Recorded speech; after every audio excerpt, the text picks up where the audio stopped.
Boa noite. Avançando com a leitura do tópico O Estado de Bem-Estar Social, a partir do livro Administração Geral e Pública, do professor autor Augustinho Paludo. E o Brasil? Como o Brasil se insere nessa conversa de o estado de bem-estar social? Será que já houve estado de bem-estar social no Brasil? Será que vivenciamos um estado de bem-estar social no Brasil? Eis as questões. Vamos trabalhar a leitura para descobrirmos as respostas. No Brasil, o estado de bem-estar social chegou com atraso, assim como com atraso chegou o capitalismo industrial no Brasil. No Brasil, o estado de bem-estar social chegou com atraso, haja vista que a ação do Estado, de meados da década de 1930 até o final da década de 1960, estava direcionada a alavancar o desenvolvimento nacional, no qual o Estado era o principal agente responsável e indutor desse desenvolvimento, principalmente através de empresas públicas e sociedades de economia mista. No período pós-1964, as ações sociais de seguridade e habitação eram direcionadas para a classe média, em detrimento da classe trabalhadora assalariada, pobre e excluída. No início da década de 1980, como consequência das duas crises do petróleo ocorridas na década anterior, década de 1970, as políticas, mais uma vez, na década de 1980, se concentraram na área econômica, dada a explosão do endividamento externo a partir de 1974 em diante, e atravessando a virada dos anos 70 para os anos 80.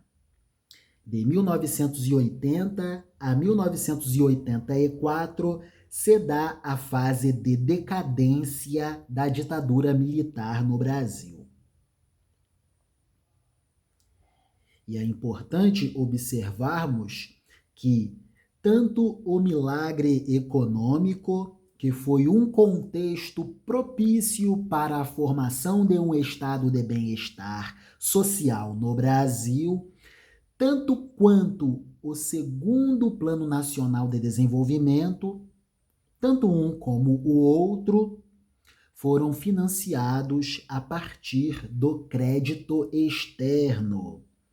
Lembrando que o milagre econômico se dá entre 1968 e 1973, etapa final dos anos dourados do capitalismo pós-Segunda Guerra Mundial, que se dá entre 1945 a 1974, 75 e acaba.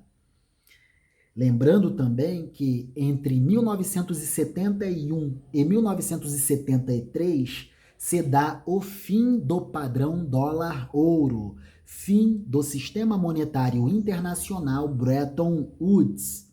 E em 1973 se dá o primeiro choque do petróleo, e em 1979 o segundo choque do petróleo.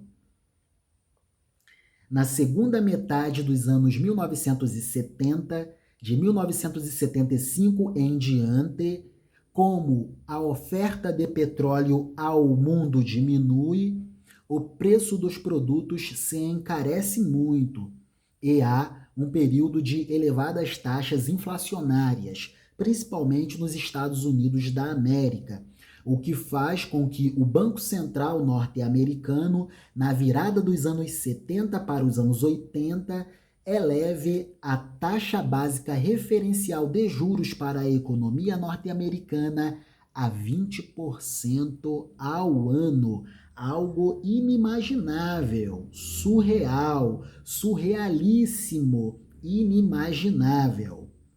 Para combater uma inflação que estava à casa de 15% na base anualizada, a Reserva Federal norte-americana elevou a taxa básica de juros a 20% ao ano. Isso fez com que o endividamento externo dos países que tinham dívidas em dólares explodisse. O Brasil, por exemplo. Por isso tivemos, na década de 1980, ciclos de hiperinflação, ciclos hiperinflacionários, de inflações completamente descontroladas e desgastantes e desmedidas. Década de 1980, década perdida em hiperinflações. E essas hiperinflações decorrem do endividamento externo promovido pelo regime militar para financiar o milagre econômico e o segundo Plano Nacional de Desenvolvimento. Falando nisso, vamos acessar a inteligência deste maravilhoso livro, uma reflexão introdutória sobre o Brasil e sua formação econômica. Autores Bernardo Braga e Hernani João Silva. Bernardo Piccoli Braga e Hernani João Silva. Editorial Intersaberes. Vamos lá. Ao milagre econômico, periodizado entre 1968 e 1973. No contexto internacional, quer dizer etapa final dos anos dourados do capitalismo pós-Segunda Guerra Mundial. Etapa final do padrão monetário internacional Bretton Woods.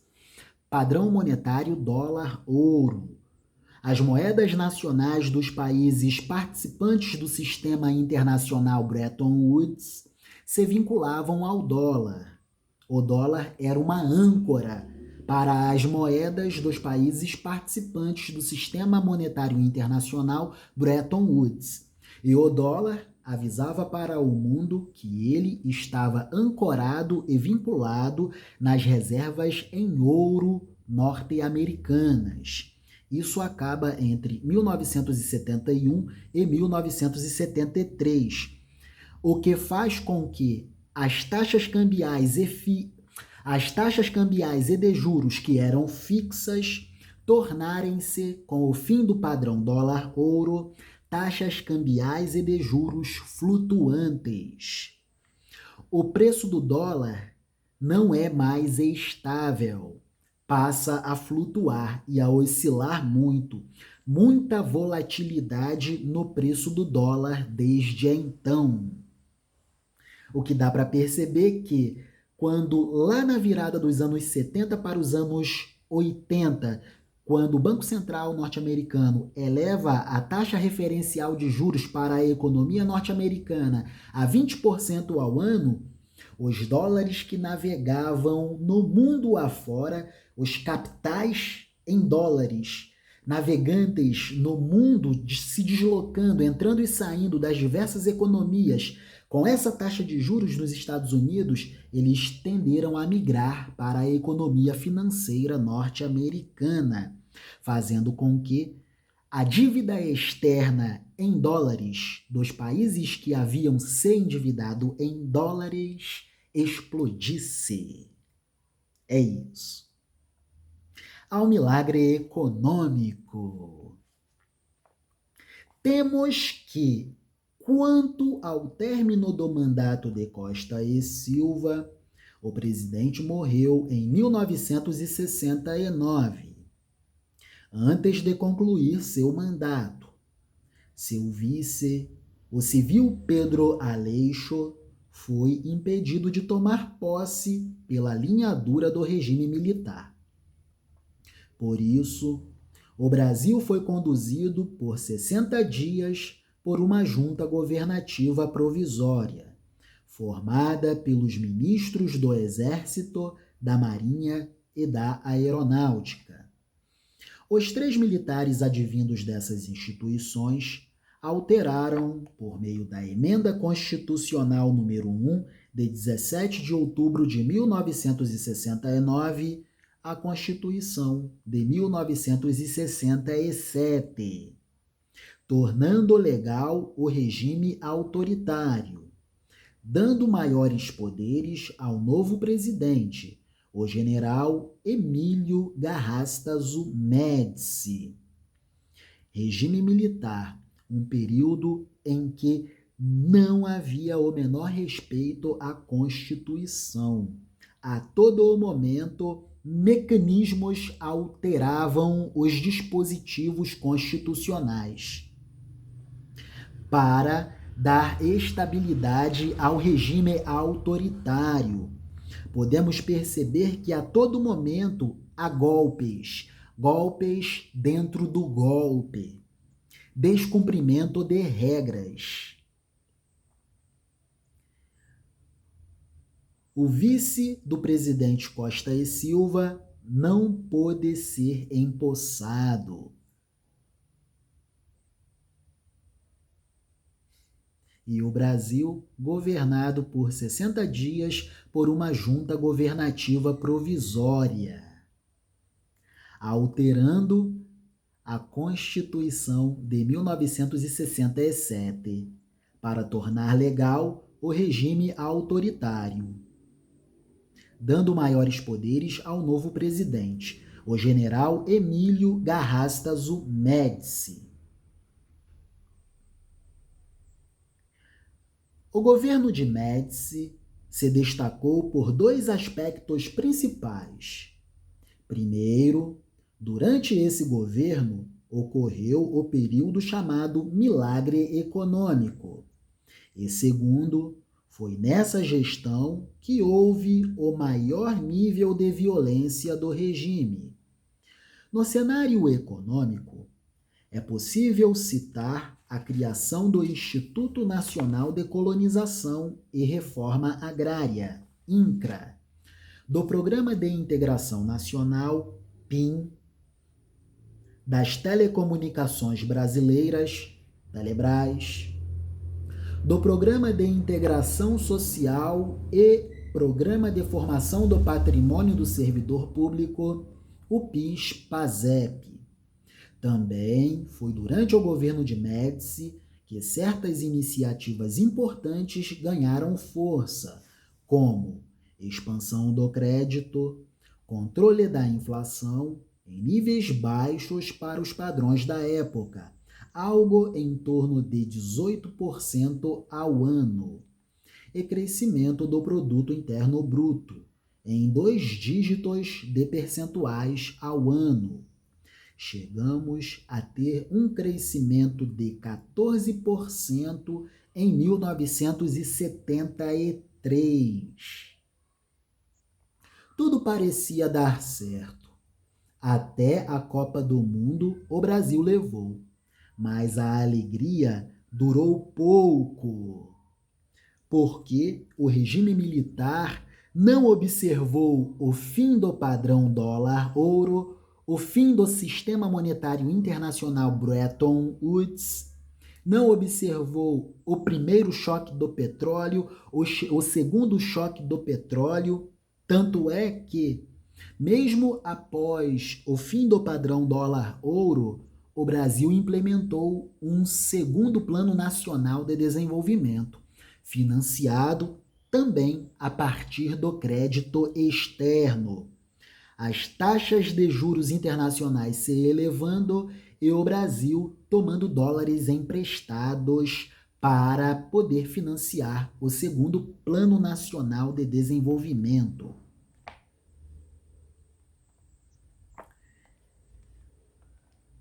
Voltando o tempo, bem antes do regime militar, para termos a noção da dimensão do panorama mais geral, bem antes do regime militar, o Brasil teve uma trajetória de queda no Produto Interno Bruto, revertida em 1956 com a política desenvolvimentista de Juscelino Kubitschek. Entretanto, a partir de 1958, o país enfrentou um novo período de trajetória de queda, que apenas piorou a partir de 1961, devido às instabilidades políticas. Assim, antes do golpe de 1964, o movimento em relação ao Produto Interno Bruto era de trajetória de queda. E após o golpe de 1964, ocorreu uma inflexão, uma mudança de trajetória, com tendência de alta, que foi atingida em 1973, com uma variação positiva de 14%. Todavia, por causa do choque do petróleo e do encarecimento dos juros internacionais, o Brasil voltou a ter um movimento de trajetória de queda no PIB, que se acentuou no governo do presidente Figueiredo, quando a variação do Produto Interno Bruto chegou a 4,3% negativos em 1981. Portanto, examinando mais atentamente os valores centrais do período militar, nota-se que o milagre econômico foi realmente um momento econômico muito favorável, principalmente no governo Médici. No entanto, por mais que a renda agregada do país tenha aumentado muito durante seu governo, sua concentração, infelizmente, também aumentou muito. Sendo assim, ao mesmo tempo que cresceu a riqueza do país até 1973, o contingente da população na linha da pobreza aumentou muito nesse mesmo período. Para que você possa entender o que aconteceu, precisamos informá-lo de que o crescimento do país até a metade da década de 1970 estava sustentado fortemente em capital estrangeiro. Para se ter uma ideia, em apenas 4 anos, entre 1969 e 1973, o endividamento externo cresceu em 3 vezes, cresceu em 300%. O endividamento externo bruto cresceu em cerca de 300%, cresceu em 3 vezes. Quanto ao endividamento externo líquido, ele cresceu em cerca de 2 vezes, em cerca de 200%.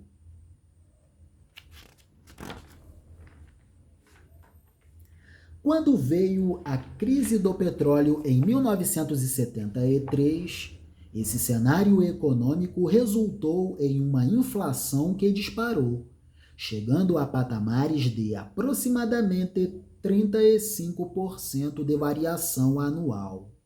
Foi nesse contexto de menor renda na mão de muitos, de salários dos trabalhadores se encolhendo e de preços inflacionados, justamente foi nesse contexto que a repressão militar tornou-se ainda mais indigesta para o paladar do povo. Não esqueçamos que Médici era um membro de carteirinha, se não professor, da linha dura do regime militar. Em sendo assim, o uso da violência e da repressão, como banimentos, torturas e mortes contra os adversários do regime militar, eram eventos comuns em seu governo. Logicamente, em um cenário como esse, o custo para se manter no governo começou a se tornar deveras oneroso aos militares. O risco da indignação da sociedade era algo preocupante e evidente. Era claro que alguma coisa tinha que mudar. Avançando com o milagre econômico. Entre 1968 e 1973, última etapa dos anos dourados do capitalismo industrial, que funcionava dentro do contexto do padrão dólar-ouro, Sistema Monetário Internacional Bretton Woods, que tem seu fim entre 1971 e 1973, quando o Brasil se alavancou, o modelo econômico internacional que dava contexto para isso morreu. O Brasil se endividou com moeda sobre a qual ele não tinha o menor controle. É o princípio da prudência macroeconômica. Não devemos endividar um país com moeda estrangeira. O problema não é ter dívida pública alta. Esse não é o problema. O problema é ter dívida pública alta em moeda estrangeira. Por exemplo, o Brasil atual tem problema nenhum com endividamento externo. Tanto é que a relação real-dólar está 1:6. $1 comprando R$6. Se o Brasil tivesse endividado em dólares, estaríamos com problemas hiperinflacionários absurdos. Estaríamos tal como a Argentina, que terminará este ano com a taxa de inflação na base anualizada para 2024 em cerca de 170%. Já pensou isso no Brasil?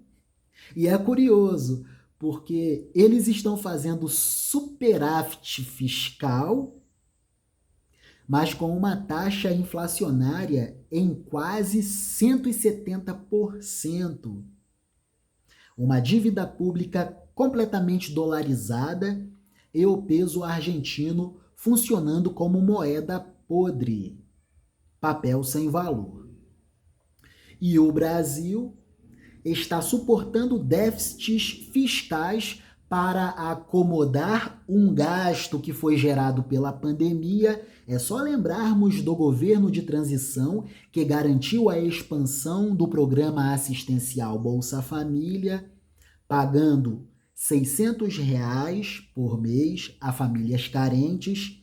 Por isso que o Brasil está suportando esses déficits que estão sendo acomodados, porque a economia está crescendo. O Brasil está crescendo a cerca de 3% ao ano e está acomodando esses déficits. Só considerarmos que até 2020 o valor destacado para financiamento do Bolsa Família era a monta de cerca de 33, 34 bilhões de reais ao ano. Após a pandemia, com o governo de transição e a emenda constitucional 126 de 2022, esse gasto salta para cerca de, hoje, 170 bilhões de reais. E é um gasto bom, porque tem efeito multiplicador positivo sobre a circulação do dinheiro na economia. O recurso pago às famílias pela transferência direta de renda, chamada Bolsa Família, vai direto para o consumo.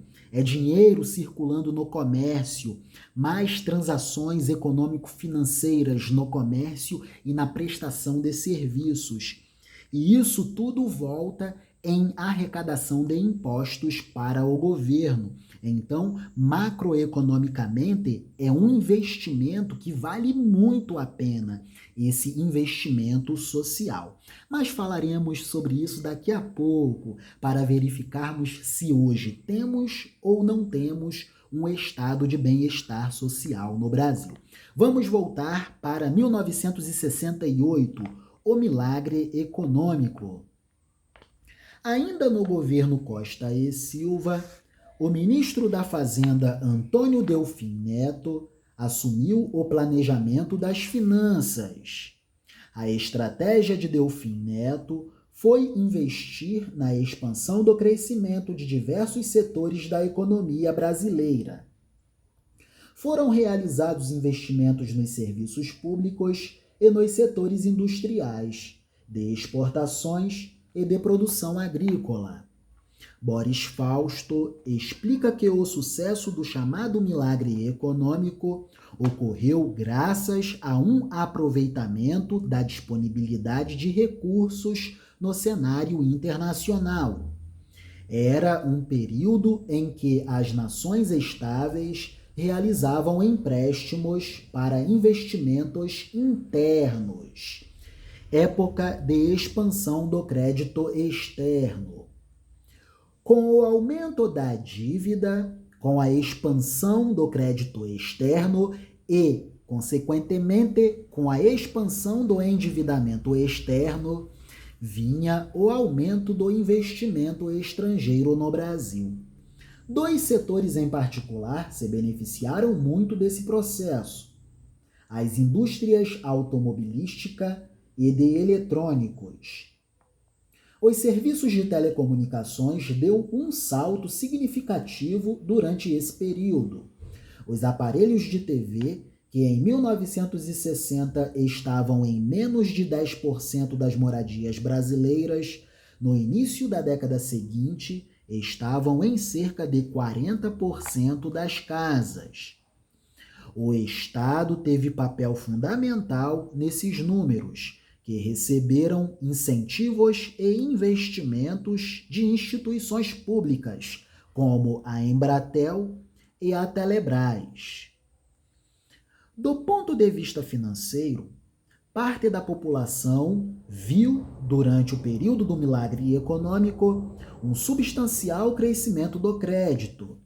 A demanda por empréstimos levou o governo a criar iniciativas como o financiamento habitacional por meio de bancos públicos e de novas fontes de financiamento, como, por exemplo, o Fundo de Garantia do Tempo de Serviço, FGTS, operado pelo Banco Nacional da Habitação, BNH. Na agricultura, os investimentos resultaram no surgimento da soja como produto de relevância para a exportação e em um grande processo de mecanização da produção agropastoril. Eis o surgimento das grandes agroindústrias e a mecanização da economia agropastoril. Luiz Aranha Correia do Lago, ao avaliar os efeitos do milagre econômico, relaciona o crescimento das exportações a uma nova onda de industrialização, especialmente no campo. A demanda dos setores ruralistas teve um forte impacto nas estratégias econômicas do governo, com resultados positivos nas vendas de tratores e de colheitadeiras. Houve também uma ampliação expressiva no número de empregos, entre 1967 e 1973, provocada também e principalmente pela contenção de direitos e benefícios trabalhistas, redução dos benefícios salariais, economia crescendo e os salários reais dos trabalhadores decrescendo, encolhendo. O salário nominal crescia, muitos números, a inflação era alta, a moeda se desvalorizava rápido, mas o salário real encolhia face ao crescimento da economia brasileira, processo de alta concentração de renda e de riqueza no Brasil. Os trabalhadores saíram em frangalhos do período da ditadura militar e foram jogados na década perdida dos anos 1980. Hiperinflações descontroladas, desmedidas e desgastantes. A inflação, responsável pelos pesadelos dos líderes nacionais antes do golpe de 1964, beirava agora, no período do milagre econômico, os 20% na base anualizada, suprindo assim a expectativa lá atrás, quando do planejamento do regime militar para o tempo constituído à frente, digamos assim. Lá no início do regime, fizeram uma série de projeções e estabeleceram essa meta, trabalhar com uma inflação na casa de 20% na base anualizada. Então, suprindo as expectativas. Lago afirma que os militares estavam dispostos a conviver com esses números, desde que o ritmo de crescimento nos preços de produtos básicos apresentasse queda, como apontado pelos levantamentos da equipe de Delfim Neto. O milagre econômico também foi alvo de duras críticas por provocar um crescimento desigual na qualidade de vida da população brasileira. Segundo Luna e Klein, as políticas salariais restritivas impediam os trabalhadores de desfrutar do crescimento das finanças e da produção no país. A ausência de uma prática sindical, que foi proibida pelo governo, assim como a realização de greves e de campanhas salariais, anulava a capacidade de as classes trabalhistas lutarem na legalidade por reajustes acima da inflação em seus vencimentos, reajustes reais. O governo era autoritário, então não havia mobilização por melhores condições de vida para os trabalhadores assalariados. Em resumo, a economia milagreira do Brasil acabou por ampliar o quadro de desigualdade social. Quem se beneficiava da distribuição de renda era o grande empresariado industrial e o grande empresariado agropastoril, que participavam das políticas de investimentos e das políticas creditícias nacionais. Quanto aos trabalhadores, tinham sempre, ano a ano, os seus salários reais apequenados, encolhidos. Nesse período, o país se tornou uma das 10 maiores economias do mundo, título que ostentava em propagandas oficiais. Outro grande problema criado pelo milagre econômico foi o aumento considerável da dívida externa. Prática antiga do regime, O aumento de crédito, associado à facilidade com que os empréstimos podiam ser feitos de entidades internacionais, levou o país a passar a depender do capital estrangeiro, que adquiriu uma nova dinâmica a partir da metade dos anos 1970. A partir de 1974, 1975, quando as taxas inflacionárias internacionais começaram a crescer, as taxas de juros internacionais também começaram a crescer, fazendo com que o endividamento externo do Brasil, por exemplo, explodisse e gerasse a década de 1980 como década perdida em hiperinflações descontroladas. O Brasil sem controle nenhum sobre a sua própria moeda, porque houvera anteriormente se endividado em dólares, moeda sobre a qual o Brasil não tem o menor controle. Na época, a estratégia de reajustes de preços passou a ser baseada em valores fixos, valores tabelados, o que possibilitou a crise da inflação inercial da década seguinte. Dada a tendência de elevação da inflação, o Brasil é muito endividado externamente, contexto do Brasil muito endividado externamente, dada a tendência de elevação da inflação, nessa época, a estratégia de reajustes de preços passou a ser baseada em valores fixos e tabelados, o que possibilitou a crise da inflação inercial na década seguinte.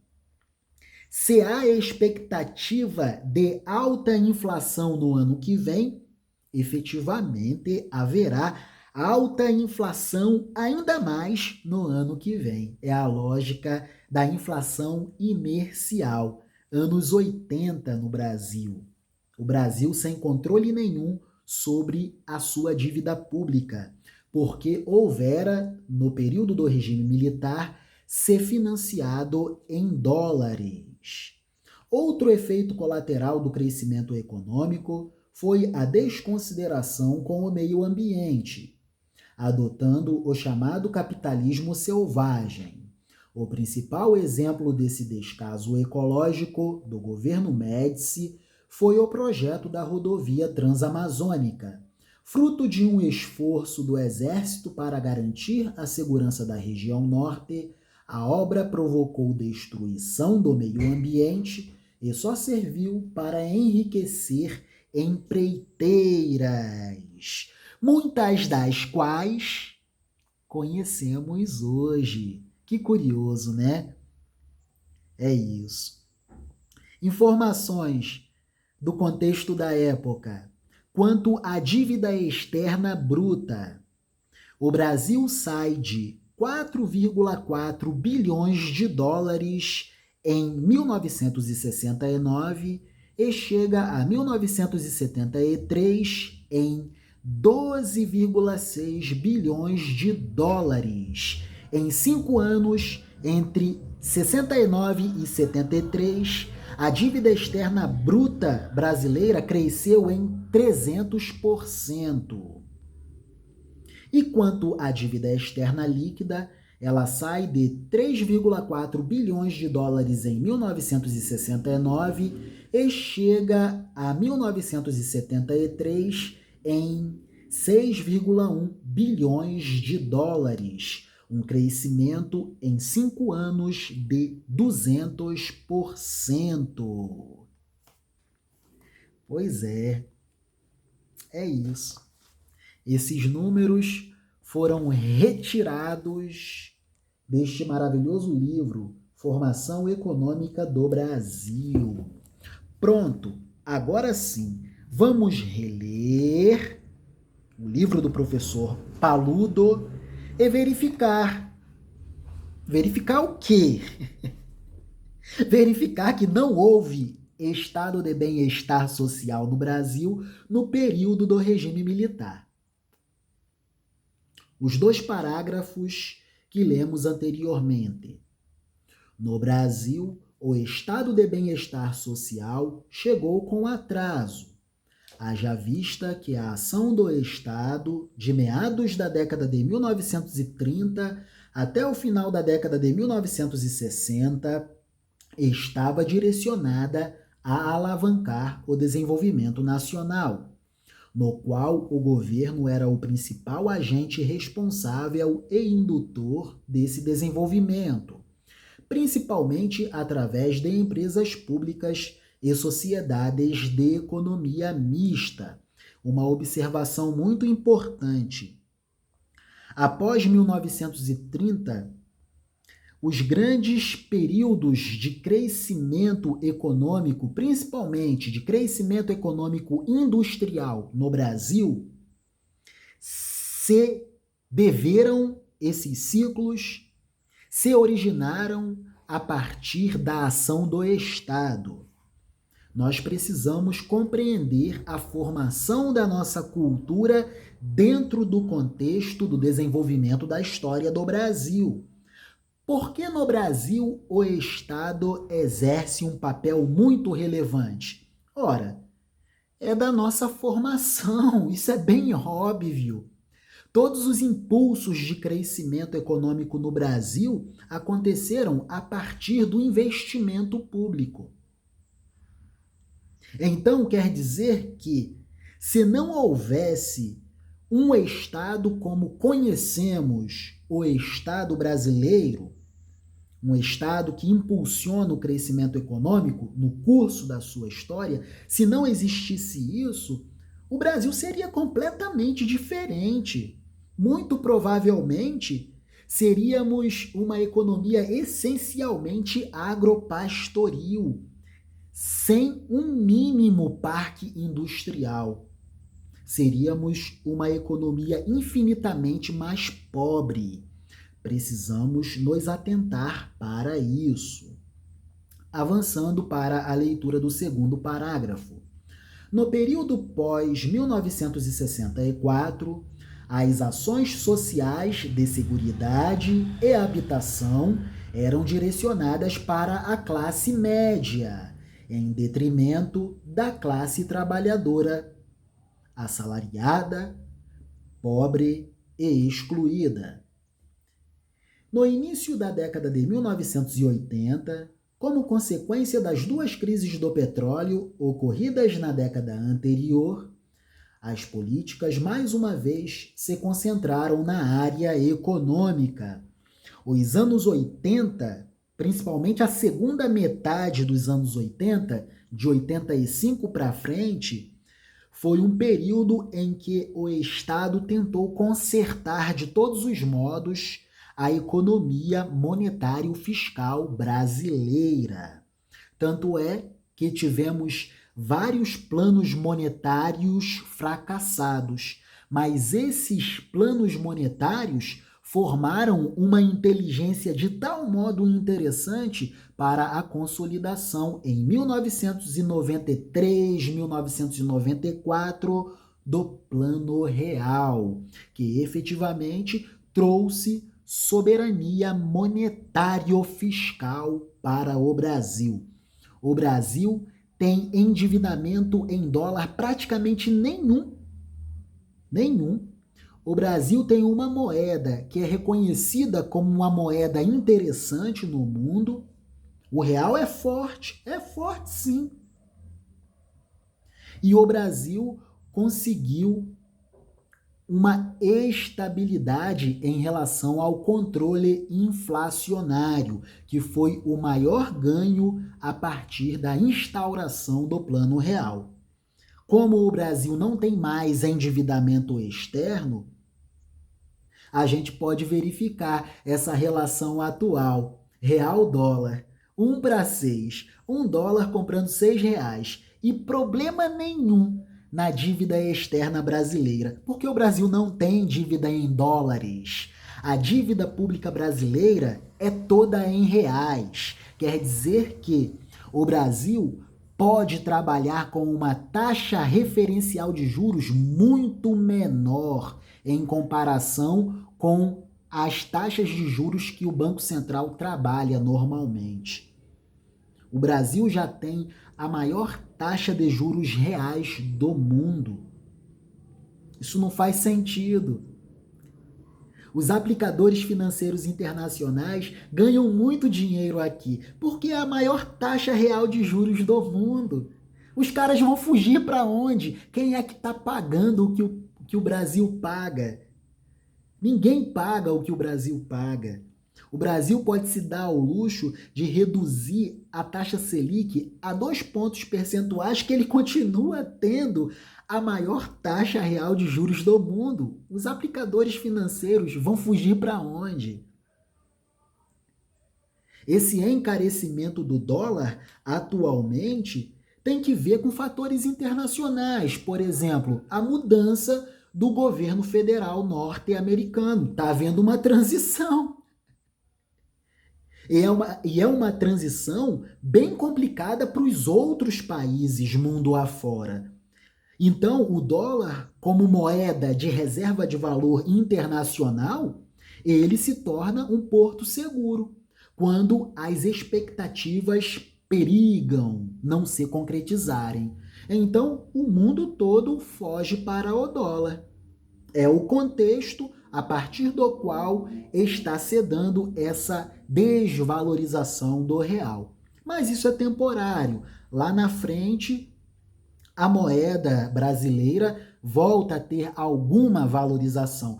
Mas lembrando, o Brasil é um país que tem exportadores muito fortes. Então, a moeda desvalorizada, a moeda nacional desvalorizada, é muito interessante para as empresas exportadoras. Então, podemos perceber que, a partir desse impulso das exportações com R$ 1 desvalorizado, causa entrada de dólares no Brasil. Ganhos para a economia brasileira. Só para lembrar, se não estou enganado, as reservas internacionais brasileiras, elas já estão à monta de praticamente 365 bilhões de dólares. É uma das maiores do mundo. Então, o Brasil não tem problemas macroeconômicos. O problema que o Brasil tem é com juros altos. É uma discussão que nós, enquanto sociedade, precisamos fazer.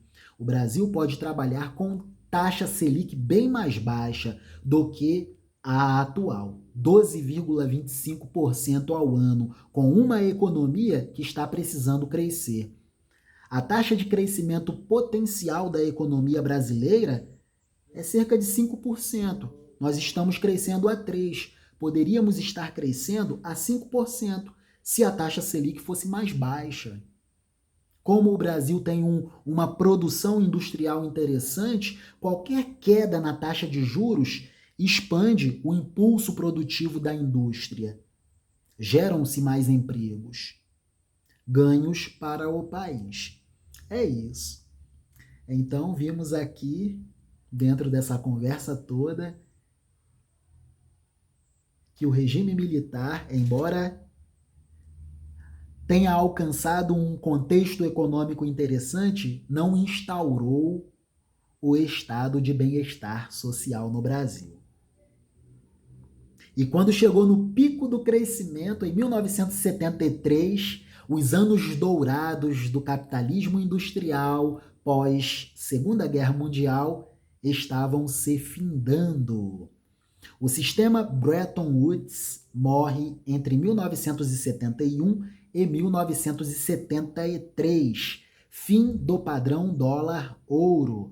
As taxas cambiais e de juros, que eram fixas, com o fim de Bretton Woods, tornam-se taxas cambiais e de juros flutuantes. O preço do dólar deixa de ser estável e passa a flutuar, com volatilidades intensas. É isso. É isso. No próximo vídeo, descobriremos se estamos ou não estamos vivenciando um estado de bem-estar social no Brasil. Boa noite, bom final de semana com Deus. Amém.